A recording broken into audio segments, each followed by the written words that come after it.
Good morning, everyone. Welcome back again to Spiritual Growth Tarot and a little bit of astrology with these dailies. And it's for Wednesday, October 26th, 2022, of course.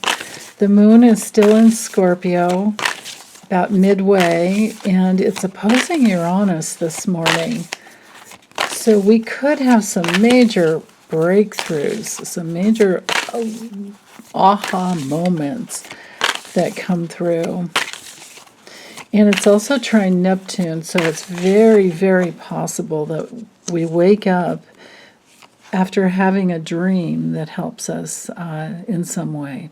So with the Ten of Wands, this could be about waking up and feeling a little stressed out, like, oh, I have so much work to do. So it might be a good morning to delegate as much as you can and get some of that stress off your back.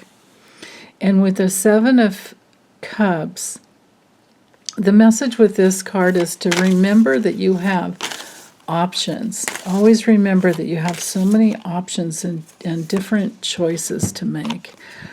And then with the Ten of, oh, this is interesting, having two tens.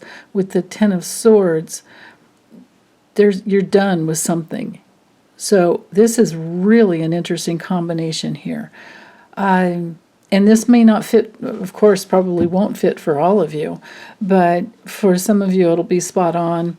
And the rest, it'll be a nice little lesson in the meanings of the cards. And sorry about the glare there. I've got overhead lights and these cards are really shiny, very, very laminated. So, but anyway, I feel like this is the theme for the day. And the Seven of Cups is our reminder that we might be kind of groping in the dark, not sure which way to go. But all the options of being a human, first of all, well, this is what I believe, is that you're a divine being. You're an angel.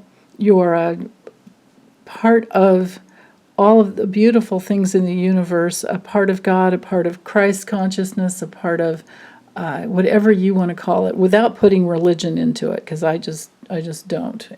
But you kind of have to get out of that thinking. If you hear the word Christ or God, just know that I'm not coming from a place of religion when I use those words. I'm coming from cosmic consciousness that is inclusive of every human being on their path. So when we see images like the clouds, it reminds me that we have uncertainty sometimes that we're moving through. Other times we have the opportunity to look up. And I don't know about you guys, but as long as I can see some sky, I love seeing clouds. I don't know why, I just do. I like it better than just complete blue sky with no clouds. I like seeing clouds. I guess it's the contrast. But anyway, so back to the Seven of Cups here.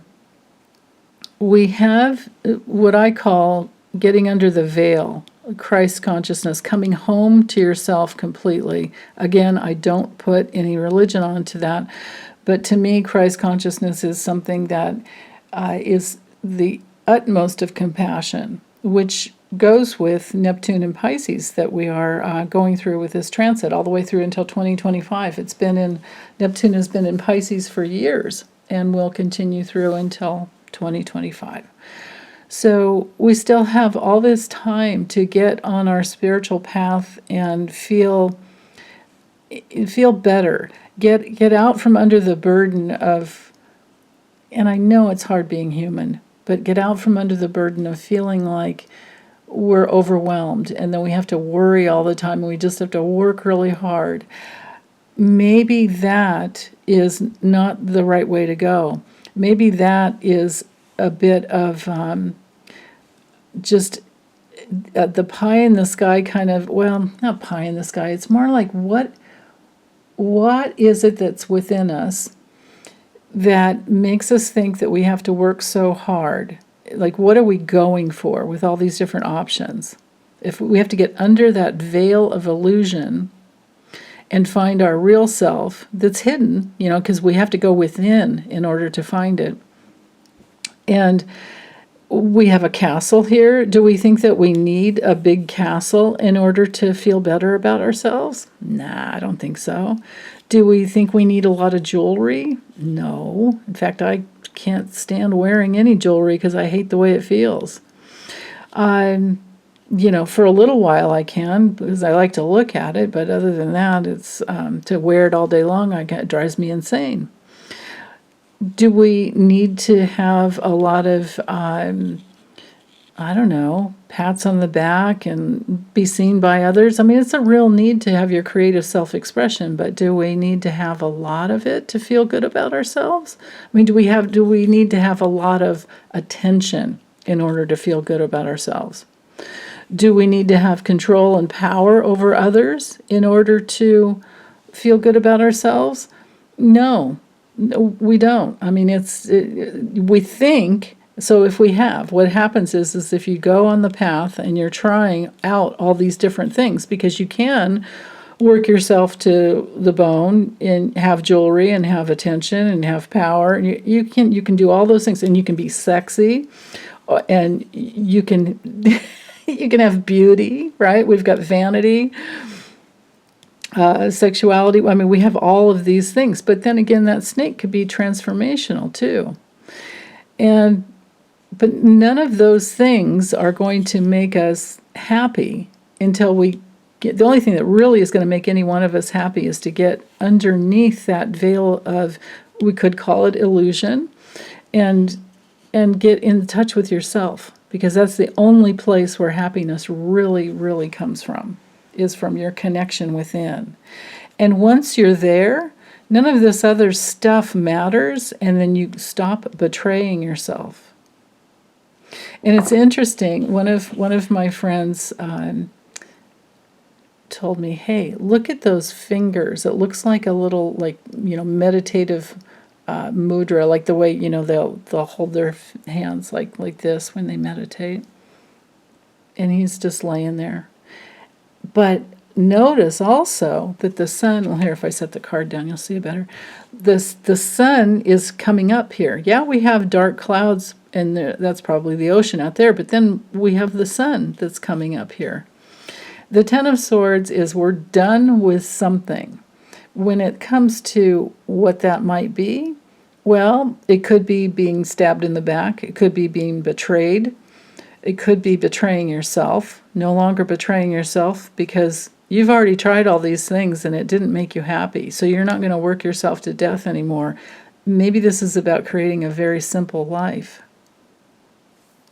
On another level, the Ten of Swords comes through sometimes when it's just negative thoughts. You're just done with negative thoughts. Remember, it follows the Nine of Swords, which is like our nightmare card where you can't stop thinking. Well, by the time we get to the Ten of Swords, we're done. It's big changes and endings, and sometimes it's painful and sometimes there's some loss, but then again, to get out from under the all of this facade that we think we need to be. Basically, like, who do we think we need to be in order to have love and approval? So when you get underneath all of that, then you're left with yourself. Under that veil, you get under that veil and you're left with yourself, and you don't need all this other stuff. So you're free. It's real freedom. And that may very well be why we have the moon in Scorpio opposing Uranus in Taurus, because of that polarity between, money and other people's energy, right? So basically,